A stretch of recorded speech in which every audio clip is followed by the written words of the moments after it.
என்ன பார்க்க போகிறீங்கன்னா, பங்குனி உத்திரம் அப்போ வந்து பூஜை ரூம் க்ளீன் பண்ணிவிட்டு பூஜையெல்லாம் எப்படி பண்ணோம், எங்கெல்லாம் போனோம், அதுக்கப்புறம் ஒரு ஸ்பெஷல் நியூஸ் இருக்குது. இதை பற்றின அப்டேட்லாம் உங்கள்கிட்ட சொல்லலாங்கிற வீடியோ தான் இந்த வீடியோ.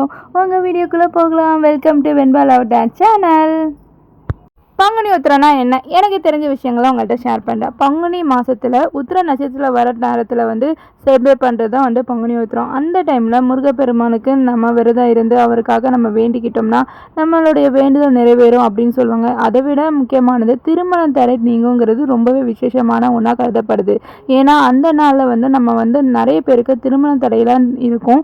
அவங்களுக்கு திருமணம் எந்த ஒரு தடையும் இல்லாமல் நிறைய பேருத்துக்காக விரதம் இருந்து முருகப்பெருமானை வேண்டிக்கிட்டால் நமக்கு நல்லது நடக்குங்கிற ஒரு ஐதீகம் இருக்குது.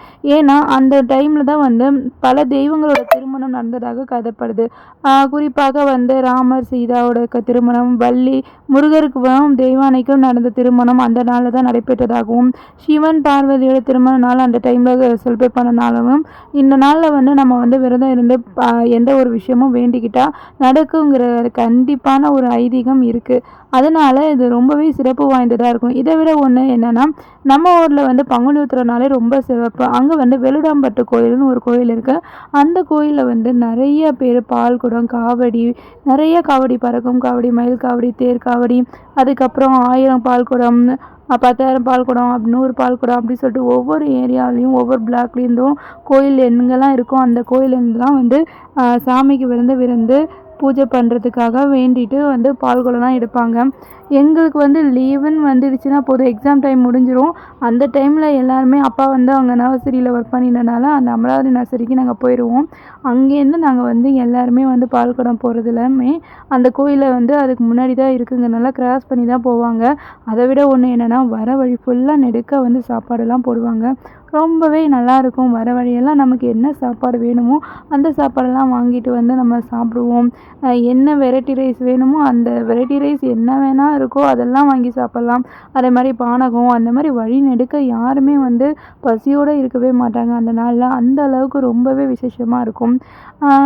அதுக்கப்புறம் கல்யாணம் நடந்துச்சு. அதுக்கப்புறம் சென்னை வந்தது தான். ஒரே ஒரு தடவை ஆஃப்டர் மேரேஜ் அப்போ நான் வந்து போயிருந்தேன். அதுவும் காவடியில் என்னால் பார்க்க முடியல. ஆனால் அது ரொம்பவே விசேஷமாக இருக்கும். காலையிலேயே போயிடுவோம். போகிற வழியெல்லாம் வந்து நம்ம எப்போ ஒவ்வொரு டைமுக்கும் ஒவ்வொரு தடவையும் வந்து இந்த காவடி வருது, அந்த காவடி வருது அப்படி சொல்லிட்டு இந்த பறக்கும் காவடிலாம் பார்த்து நான் ரொம்பவே பயந்தது உண்டு. அதே மாதிரி தேர் காவடி, மயில் காவடி எல்லாருமே வந்து அப்படியே பாட்டு பாடிட்டு டான்ஸ் ஆடிட்டு அந்த பால்குடம் எடுத்துகிட்டு போகிறத பார்க்கவே ரொம்பவே நல்லாயிருக்கும். இந்த வருஷமும் பார்க்க முடியல. ஏதாவது ஒரு வருஷமாவது கடவுள் எங்களை வந்து அந்த பழையபடி நம்மளோட ஸ்கூல் லைஃப்பில் வாழ்ந்த வாழ்க்கைக்கு கொண்டு போவாருங்கிற நம்பிக்கையோடு இருக்கேன். இன்றைக்கி அதே போல் பூஜை ரூமில் வந்து பூஜை பாத்திரத்தெலாம் எடுத்து வாஷ் பண்ண எடுத்து ரெடி பண்ணிட்டேன். ஃபஸ்ட்டு வந்து கொஞ்சம் கொஞ்சமாக விளக்க வேணாம், ஒரு வழியாக எல்லாத்தையும் விளக்கிட்டு எல்லாத்தையும் தொடச்சி வச்சுட்டு பொட்டெல்லாம் வச்சிடலாம் அப்படின்னு சொல்லிட்டு எல்லா பாத்திரத்தையும் எடுத்து வாஷ் பண்ண ஸ்டார்ட் பண்ணிட்டேன். ஃபஸ்ட்டு வந்து நான் விளக்கெல்லாம் வந்து விளக்கிறதுக்கு வந்து லெமன் கொஞ்சம், சபீனா கொஞ்சம் எடுத்து நல்லா பாத்திரத்தெலாம் வாஷ் பண்ணிவிட்டு அதுக்கப்புறம் ஒரு நல்ல தண்ணியில் வந்து அதை அலசிட்டு அதுக்கப்புறம் ஒரு துணியால் வந்து தொடச்சி வச்ச பிறகு அதுக்கப்புறம் தான் வந்து காஞ்ச பிறகு பொட்டெல்லாம் வைப்பேன். ரொம்பவே வந்து அந்த மாதிரி செய்யும் போது நல்லாயிருக்கும். பூஜை பாத்திரம் நான்லாம் முன்னாடிலாம் வந்து ரொம்ப ஒரு வாரம் விளக்குவேன். அதுக்கப்புறம் உடனே பார்த்தா சீக்கிரமாகவே அது வந்து கருத்து போன மாதிரி இருக்கும். இப்போல்லாம் கொஞ்சம் நாள் வரையும் வந்து பூஜை பாத்திரம் கொஞ்சம் நல்லா இருக்குது அப்படின்னா இதை தான் நான் ஃபாலோ பண்ணிகிட்ருக்கேன். ஏன்னா நம்ம நார்மலாக டேப்பில் வர வாட்டரில் வாஷ் பண்ணும்போது சீக்கிரமாகவே விளக்கு வந்து கருத்த மாதிரி ஆயிரும். அதுவே வந்து நம்ம நார்மலாக நல்ல தண்ணியில் நம்ம வாஷ் பண்ணி எடுக்கும் போது பூஜை பாத்திரம் கொஞ்சம் நல்லாவே இருக்கும். அதுபோல் இன்றைக்கி வந்து பூஜை பாத்திரத்தை தான் எல்லாம் முடித்து எடுத்து வச்ச பிறகு தான் மனசுக்குள்ளே ஒரு நிம்மதியே கிடச்சிச்சு. அப்பா ஒரு வழியாக நாளைக்கு சாமி கும்பிட எல்லா வேலையும் முடிச்சிட்டோண்டா அப்படின்னு.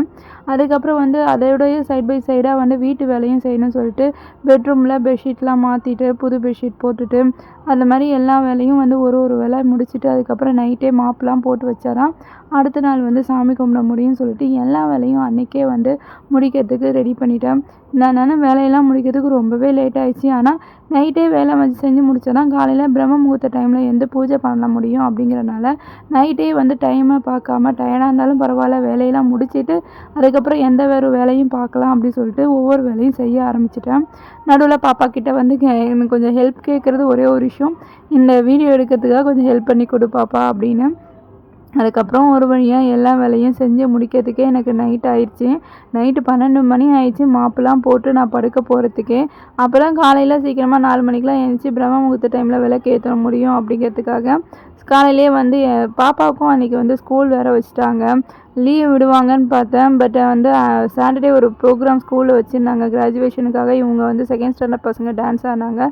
ஸோ அதுக்கு போகணும் அப்படிங்கிறனால லீவும் போட முடியாது. ஏன்னா அன்றைக்கி ரிஹர்சல்லாம் இருந்துச்சு. ஸோ ரிஹர்சல் இருக்கிறனால லீவ் போடாமல் ஸ்கூலுக்கு அனுப்பணுங்கிறனால காலையிலேயே எழுந்திரிச்சி பிரம்ம முகூர்த்த டைமில் விளக்கெலாம் ஏற்றி முடித்த பிறகு அவங்களுக்கு லஞ்செலாம் பேக் பண்ணி கொடுத்த பிறகு நம்ம அன்றைக்கி கோயிலுக்கு வந்து ஹஸ்பண்டை கூப்பிட்டு போக சொல்லியிருந்தேன். ஏதாவது ஒரு முருகன் கோயில், ஏன்னா ரொம்ப விசேஷமான கோயில்லாம் ரொம்பவே கூட்டமாக இருக்கும். அங்கே போய் நம்ம நின்று பார்க்கவும் முடியாது. ஸோ அந்த டைமில் என் முருகரை பார்த்தா போதும் அப்படிங்கிற மாதிரி ஒரு விஷயம் நடந்தாலே போதும் அப்படின்னு நினச்சேன். சரி சின்னதாக ஏதாவது ஒரு கோயிலுக்கு மட்டும் கூப்பிட்டு போயிட்டு வாங்க அப்படின்னு. அதுபோல் பக்கத்தில் ஒரு கோயிலுக்கு மட்டும் போயிட்டு வந்தேன். முருகர் கோயிலுக்கு தான் போக முடியல, ஆனால் ஒரு கோயிலுக்கு போயிட்டு வந்த சந்தோஷம் எனக்கு கிடச்சிச்சு. அதுக்கப்புறம் வேலையெல்லாம் முடித்த பிறகு மஞ்சள் குங்குமம் வைக்கிறதுக்கு ஃபஸ்ட்டு கொஞ்சம் மஞ்சள், அதுக்கப்புறம் சந்தனம், ஜவ்வாது, பச்சை கற்பூரம், அப்புறம் ரோஸ் வாட்டர் என்கிட்ட இல்லைனாலும் இந்த தடவை தண்ணி மட்டும் கலந்துட்டு பொட்டு வைக்க ஸ்டார்ட் பண்ணிட்டேன். காமாட்சி விளக்குக்கு நார்மலாகவே வந்து ஃப்ரண்ட்டில் வச்சுட்டு பேக் சைட்லேயும் வந்து பொட்டு வைக்கணும். அதே மாதிரி ஒற்றைப்படையில் வைக்கிறீங்களா அப்படின்னு சொல்லி கணக்கு பண்ணிக்கோங்க. இந்த மாதிரி அழகாக வந்து விளக்கெல்லாம் பார்க்கும் போது நமக்கே ரொம்ப ஹாப்பியாக இருக்கும் பூஜை ரூமை. ஏன்னா நம்ம பூஜை ரூமை எந்த அளவுக்கு அழகாக வச்சுக்கிறோமோ அதே போல் நம்ம மனசும் வந்து ஓகே இன்றைக்கி நல்லா இருக்குது பூஜை ரூம் பார்க்கறதுக்கு அப்படிங்கிற ஒரு சந்தோஷம் கிடைக்கும். ஒரு வழியாக பூஜை பாத்திரத்துக்கெலாம் வந்து மஞ்சள் குங்குமம்லாம் வச்சு முடிச்சுட்டேன். அதெல்லாம் முடித்த பிறகு தான் மனசுக்குள்ளே நெக்ஸ்ட் டே அழகாக சாமி கும்பலாங்கிற ஒரு சந்தோஷம் நமக்குள்ளே வரும். எத்தனை பேர் இதெல்லாம் ஃபீல் பண்ணியிருக்கீங்கன்னு தெரியல. நான் எப்போவுமே ஃபீல் பண்ணுவேன், அப்பா ஒரு வழியாக பூஜை பாத்திரம்லாம் விளக்கிட்டோம்ப்பா, நாளைக்கு அழகாக நிம்மதியாக சாமி கும்பிடலாம்ப்பா அப்படிங்கிற எண்ணம் எனக்குள்ளே வரும். ஏன்னா அது பூஜைன்னு ஒன்று வந்தால் அதுக்கு நாளே வீட்டு வேலையெல்லாம் எல்லாம் முடித்து எடுத்து வச்சா அதில் ஒரு கிடைக்கும் பாருங்கள் ஒரு சந்தோஷம். எனக்கு அதை அனுபவிக்கும் போது ரொம்பவே ஹாப்பியாக இருக்கும். எத்தனை பேருக்கு அது ஃபீல் ஆகிருக்குன்னு சொல்லிட்டு கமெண்டில் சொல்லுங்கள். அதுக்கப்புறம் இதெல்லாம் முடிச்சிட்ட பிறகு வீட்டுக்கு லாஸ்ட்டாக மாப்லாம் போட்டு வைக்கணும் அப்படின்னு சொல்லிட்டு மாப்பு போடுறதுக்கு ரெடி பண்ணிட்டேன். அதுக்கப்புறம் இந்த மேட்டு ரொம்ப நாள் ஆச்சு, அதில் வந்து நிறையா பூவெல்லாம் வந்து கொட்டி இருந்துச்சு. சரி அதெல்லாம் எடுத்து தொடச்சி விட்டு பூஜை ரூமை அங்கங்கே வந்து இருக்கிற டஸ்ட்டெல்லாம் தொடச்சி விட்டு அழகாக வந்து ரெடி பண்ணி பூஜை ரூமை முடிச்சிட்ட பிறகு தான் அதுக்கப்புறம் மாப்பு போடவே போனேன். ஏன்னா இந்த வேலையை முடிச்சிட்டோம்னா நமக்கு அந்த வேலையெல்லாம் தூசி மாதிரி தான் சீக்கிரமாகவே முடிச்சிடுவோம். ஏன்னா ஃபஸ்ட்டு இங்கே ப்ரிஃபரன்ஸ் வந்து நாளைக்கு விசேஷமான நாளுங்கும் போது பூஜை ரூமை தான் நமக்கு ஃபஸ்ட்டு இம்பார்ட்டண்ட்டாக தெரியும். ஒரு வழியாக பூஜை பாத்திரத்தெல்லாம் எடுத்து வச்சு பூஜை ரூமெல்லாம் அரேஞ்ச் பண்ணிட்ட பிறகு அடுத்த நாள் செய்ய வேண்டிய பிரம்ம முகூர்த்தத்துக்கான 5 அகல் விளக்கையும் வாஷ் பண்ணி அதுக்கும் மஞ்சள் குங்குமம்லாம் வச்சுட்டு பூஜை ரூமை ரெடி பண்ணி எடுத்து வச்சுட்டு தான் அடுத்து மாப்பு போடவே போனேன். அப்போவே மணி 11:30 மணிக்கிட்ட ஆயிடுச்சு. அதுக்கப்புறமா வந்து மாப்பு போகிறதுக்கும் ரெடி பண்ணிட்டேன். ஒரு வழியாக எல்லாத்தையும் முடிச்சுட்டு லாஸ்ட்டாக தூங்க போகலாண்டா சாமி அப்படிங்கிற மாதிரி இருந்துச்சு. மாப்பும் ஒரு வழியாக போட்டு முடிச்சிட்டேன். நிறைய விஷயங்கள் நம்ம வந்து சொந்த ஊர்லலாம் நம்ம வந்து ஃபாலோ பண்ணதெல்லாம் இப்போலாம் மிஸ் பண்ணுறது எனக்கு நிறையவே இருக்கும். ஏன்னா சின்ன வயசில் அதெல்லாம் நமக்கு ஒரு திருவிழா மாதிரி ஊரில் தான் கிராமத்தில் நிறையா திருவிழாலாம் நடக்கிறதும். ஆனால் எங்கள் ஊருக்கு வந்து நெய்வேலியில் வந்து ரொம்ப விசேஷம்னா அந்த பங்குனி உத்திரம், அதேமாரி பக்கத்தில் வடலூரில் தைப்பூசம் இதெல்லாம் தான். சின்ன வயசுலாம் அப்பா எங்களெல்லாம் கூட்டு போகிறதெல்லாம் எங்களுக்கு ஞாபகம் இருக்குது. அதே மாதிரி 10 நாள் நடக்குங்க. ஒவ்வொரு நாளும் ஒவ்வொரு விசேஷமாக இருக்கும். அதே போல் பாட்டு கச்சேரி, டான்ஸ் அது மாதிரி நிறையா நடக்கும். நைட்டே வந்து அங்கே போயிட்டு ஃபுல்லாக கோயில் வந்து விசேஷமாக இருக்குமா, பாட்டு கச்சேரிலாம் பார்த்துட்டு அப்புறம் தெப்ப திருவிழாவில் தேரெல்லாம் உள்ளே விட்டு அந்த லைட்டிங் அழகாக அலங்கரிச்சிருப்பாங்க. இதெல்லாமே பார்க்குறதுலாம் இப்போலாம் நான் நிறையாவே மிஸ் பண்ணுறோம். ஏன்னா அது போகணும்னு நினைக்கும் போது கடைசியாக கரெக்டாக வந்து பாப்பாவுக்கு அந்த டைமில் தான் இப்போலாம் ஸ்கூல் லீவே விடுறாங்க. April 14th அப்போ தான் வந்து லீவே வருது. அதுக்கு முன்னாடியே பங்குனி உத்திரம் வந்துருங்கிறனால பார்க்க முடியல. ஆனால் அது ரொம்பவே நல்லாயிருக்கும். இப்போல்லாம் நிறையவே மாறி இருக்குது அப்படிங்கிறாங்க. இதை விட ஒரு விஷயம், நிறைய கடை தெருவெலாம் போட்டிருப்பாங்க. ஸ்நாக்ஸ் வாங்கி சாப்பிட்றது, ஃப்ரூட்ஸ், இந்த வாட்டர்மெலன்லாம் அப்போல்லாம் ரொம்ப இதாக இருக்கும். அதெல்லாம் வாங்கி சாப்பிட்டுட்டு அப்புறம் வளையல் கடைக்கு இந்த 10 ரூபா கடை அந்த மாதிரிலாம் நிறைய கடை போட்டிருப்பாங்க. அந்த மாதிரிலாம் கடைக்கெலாம் போய் அனுபவித்த சந்தோஷம்லாம் இப்போ இல்லையே அப்படிங்கிற மாதிரி இருக்குது. அப்புறம் இந்த நைட் டைமில் ராட்டினம் சுற்றுறது இதெல்லாமே நிறையா இருக்கும். நிறைய விஷயங்கள் இப்போலாம் இந்த வயசில் வந்து மிஸ் பண்ணுறோம். ஒவ்வொரு விஷயம்லாம் நம்ம வந்து இப்போ நம்ம குழந்தைக்கு அதெல்லாம் கிடைக்கலையே அப்படிங்கிற மாதிரிலாம் யோசிக்க தோணுது. ஏன்னா இந்த மாதிரியான ஹாப்பினஸ் இந்த குழந்தைங்களுக்கு இல்லை. இவங்களுக்கு என்ன மிஞ்சி போனால் பக்கத்தில் இருக்க ஒரு ப்ளே ஸ்டோர் கூட்டு போய் விளையாட வேண்டியதாக இருக்குது. அது வந்து உட்கார்ந்த மாதிரியே விளையாடுறது மாதிரி தான் இருக்குது. மற்றபடி வெளி உலகத்தை பார்க்குற மாதிரியான சூழ்நிலையே இந்த காலத்து பசங்களுக்கு அமையலை. நம்ம அனுபவித்த டைமில் வந்து இப்படிலாம் இல்லையேன்னு நம்ம ஃபீல் பண்ணோம். ஆனால் இப்போ இருக்கும்போது நம்மளுடைய சந்தோஷம்லாம் இவங்க அனுபவிக்காமல் இருக்காங்களேங்கிற வருத்தமும் இருக்குது. அதுக்கப்புறம் அடுத்த நாள் ஒரு வழியாக பூஜை ரூம்லாம் ரெடி பண்ணிவிட்டு பூவெல்லாம் வச்ச பிறகு விளக்குக்கு எண்ணெய் திரியெல்லாம் போட்டு ஒரு சாமி கும்பிட ஸ்டார்ட் பண்ணிட்டேன். மார்னிங் வந்து நான் பிரம்ம முகூர்த்த டைமில் பூஜை மட்டும் பண்ணிவிட்டு அதுக்கப்புறம் ஈவினிங் வந்து ஏதாவது சாமிக்கு பிரசாதம்லாம் வச்சு சாமிக்கு கும்பிட்டுக்கலாம் அப்படிங்கிற மாதிரி இருந்தேன். ஸோ அதனால தான் வந்து எதுவுமே வந்து பிரசாதமாக வைக்கல, ஃப்ரூட்ஸ் மட்டும் வச்சுட்டு சாமிக்கு வந்து விளக்கேற்றி சாமி கும்பிட்டேன். அன்றைக்கி வந்து பிரம்ம முகூர்த்த டைமில் எழுந்திரிச்சி பூஜை பண்ணுங்கிற மட்டும்தான் எனக்கு தோணுச்சு. சரி வேறு எதுவுமே இப்போதைக்கு வேணாம், பூஜை செஞ்சுட்டா போதும் அப்படின்னு இருந்தது. அதுக்கப்புறம் பஞ்சபாத்திரத்தை தண்ணி எல்லாம் மாற்றிட்டு பிரசாதமாக மாதுளம்பழம் வச்சு 5 அகல் விளக்கில் வந்து பிரம்ம முகூர்த்த விளக்கும் ஏற்றி முடிச்சிட்டேன். அதுக்கப்புறம் பஞ்சபாத்திரத்தில் பச்சை கற்பூரம் நுணுக்கி போட்டுட்டேன். ஏலக்காய் போடலாம். ஒவ்வொரு விஷயமும் அது எப்படி நம்ம வந்து சாப்பிட்றதுக்கு நம்ம தட்டு சுத்தமாக இருக்கணுமோ அதே மாதிரி பஞ்சபாத்திரத்தில் பிளேட்டை வந்து சுத்தமாக வச்சு அவங்களுக்கு சாமிக்கு எப்போதுமே ரெகுலராக தண்ணியை மாற்றி நம்ம வைக்கணும்.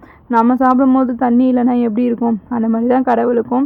நம்மளும் கடவுளுக்கு வந்து நம்ம எப்படி நம்ம சாப்பிடும்போது சுத்தமாக இருக்கணும்னு நினைக்கிறோமோ அதே மாதிரி கடவுளுடைய ரூமையும் அதே மாதிரி அவரோட தட்டையும் வந்து சுத்தமாக வச்சுக்கணுங்கிறனால தான் பஞ்சபாத்திரத்தை எப்பவுமே வாஷ் பண்ணிவிட்டு அதில் தண்ணி வைக்கணும்னு சொல்லுவாங்க. சுத்தமாக இல்லாத தண்ணியை நம்ம குடிக்காத மாதிரி தான் கடவுளுக்கும் அந்த மாதிரி. அதுக்கப்புறம் இன்றைக்கி வந்து சிம்பிளாக வந்து பால் பாயசம் மட்டும் பண்ணிவிட்டு சாமிக்கு வச்சு படைச்சி முடிச்சிட்டேன். அதுக்கப்புறம் கோயிலுக்கு போகணும் அப்படிங்கும்போது வீட்டு வேலையெல்லாம் கொஞ்சம் நடந்துகிட்ருக்கு. ஸோ அந்த வேலையை போய் அடிக்கடி பார்த்துட்டு வரணுங்கிறனால இன்டீரியர் ஒர்க்குக்காக அன்றைக்கி வர சொல்லியிருந்தாங்க, ஸ்டார்ட் பண்ணுறோம் அப்படின்னு. எனக்கு நிஜமாகவே ஒரு சில விஷயங்கள் நான் ஷேர் பண்ணணுன்னா, நான் எப்போ அந்த வீடும் ஸ்டார்ட் பண்ணணும் அதுலேருந்து எனக்கு நடக்கிறது எல்லா விஷயமே வந்து அந்த முருகருக்கு உகந்த நாளில் தான் நடக்குது. சஷ்டியில் நடக்கும். இப்போ வந்து பங்குனி உத்திரத்தில் தான் வந்து பூஜை வந்து ஸ்டார்ட் பண்ணுறாங்க. அந்த மாதிரி ஒவ்வொரு விஷயமும் நடக்குது. ரொம்பவே எனக்கு அதை சொல்லிவிட்டு என் வீட்டுக்கார்ட்ட சொன்னேன், எல்லா விஷயமும் நமக்கு வந்து இந்த முருகர் சம்மந்தப்பட்ட நாளில் தான்ப்பா நடக்குது அப்படின்னு. அன்றைக்கி வந்து சாப்பாடு வந்து சிம்பிளாக நான் வந்து படைக்கிறதுக்கு வந்து பிரசாதம் மட்டும் தான் செஞ்சேன். ஸோ அதனால் லஞ்சு மட்டும் வந்து சாதம் வச்சு பீன்ஸ் பொரியல் பண்ணி சாம்பார் மட்டும் வச்சுட்டு சாமிக்கு வந்து பிரசாதமாக வந்து பாயசம் வச்சுட்டேன். அதுக்கப்புறம் பக்கத்தில் இருக்க கோயிலுக்கு போயிட்டு அப்படியே வீடை பார்த்துட்டு வரலான்னு சொல்லிட்டு கிளம்புனோம். கோயிலுக்கு போகும்போது சாமியை ஐயரே கூப்பிட்டு எனக்கு பிரசாதம் கொடுத்தாரு. சாப்பிடாம தான் போனேன். அப்புறம் சாமி பிரசாதத்தை வாங்கி சாப்பிட்டுட்டு ஒரு வழியாக அம்மன் சாமி கோயிலுக்கு போயிருந்தோமா, அங்கே போய் சாமியெல்லாம் பார்த்து கொஞ்ச நேரம் கோயிலை சுற்றிட்டு அதுக்கப்புறம் திரும்ப வீடு பக்கத்துக்கு போயிட்டோம். ஏன்னா அடுத்து அவர் ஆஃபீஸ் வேறு போகணுங்கிறனால ரொம்ப நேரம் எடுத்துக்கல, சீக்கிரமாக சாமிலாம் கும்பிட்டு கிளம்பியாச்சு. அதுக்கப்புறம் ஈவினிங் வந்து பூஜை பண்ணலாம். ஏன்னா பங்குனி உத்திரம் வந்து மார்னிங் வந்து 9 to 10 சாமி கும்பிடலாம். அதே மாதிரி ஈவினிங் வந்து 6 to 8 சொல்லியிருந்தாங்க. அன்றைக்கி நான் வந்து சாமிக்கு வந்து வெற்றிலை தீபம் தான் போட்டிருந்தேன். முருகருக்கு உகந்ததே வெற்றிலை தீபம்னால அதனால் அன்றைக்கி வந்து வெற்றிலை தீபம் போடுறதுக்கான வேலையெல்லாம் ஆரம்பித்தேன். 6 அகல் விளக்கு எடுத்து அந்த வெற்றிலை வச்சு அதுக்கப்புறம் அந்த காம்பெல்லாம் கிள்ளி அந்த விளக்கில் போட்டுட்டு பூவெல்லாம் வச்சு அழகாக வெற்றிலை தீபம் போட்டு முருகனுக்கு வந்து கந்த சஷ்டி கவசமும் பாடி முடித்தேன். ஒரு வழியாக அன்றைக்கி நாள் எனக்கு போனதே ரொம்பவே ஹாப்பியாக இருந்தது. இன்னொன்று ரொம்ப நாள் ஆச்சு பங்குனி உத்திரம் முடிஞ்சு அதுக்கப்புறம் ஏப்ரல் 1 சித்திரை 1 வந்த பிறகு தான் இப்போயே நான் வீடியோ வந்து எடிட் பண்ண ஸ்டார்ட் பண்ணுறேன். எடிட் பண்ணிவிட்டேன். வாய்ஸ் ஓவர் கொடுக்க தான் எனக்கு டைம் இல்லாத மாதிரியே இருந்துச்சு. ஒரு வழியாக கொடுத்து எப்படா அப்லோட் பண்ணுவேன் அப்படிங்கிற மாதிரி தான் இருந்தது. சாமிலாம் கும்பிட்ட பிறகு தான் மனசுக்கு ஒரு நிம்மதியே கிடச்சிச்சு. ஒரு சில தடங்கள் வந்து வரும்னு சொல்லுவாங்க, அது போல் தான் நிறைய தடங்கள்லாம் வருது தான் எனக்கும். ஆனால் அந்த தடங்களில் வந்து உடம்பும் ஒத்துழைக்க மாட்டேங்குது. சம்டைம்ஸ் டயர்ட் ஆயிடுது. முன்னெல்லாம் அப்படி கிடையவே கிடையாது. ரொம்ப ஜாலியாக வந்து எந்த ஒரு விஷயமும் செய்யும்போது நல்லாயிருக்கும். ஆனால் இப்போலாம் வந்து ஏதாவது ஒரு விஷயம் செய்யறதுக்கே டயர்ட் ஆயிடுது. ஏன்னா எனக்கும் தெரியல, ஞாபகம் மறதியும் வருது. இன்றைக்கி வந்து நான் பூஜை பண்ணும்போது கரெக்டாக செவ்வாய்க்கிழமை, திங்கக்கிழமை வந்து 1ஆம் தேதிங்கிறது வந்து திங்கக்கிழமை வந்துங்கிறதே மறந்துட்டு சண்டே தான் அப்படின்னு நினச்சி அடுத்த நாள் மண்டே அப்படின்னு நினச்சிட்டு நான் மறந்துட்டேன் வெற்றிலை தீபம் போடுறதையே. அந்தளவுக்கு ஞாபகம் மறதி வந்துடுச்சுன்னா பாருங்கள்.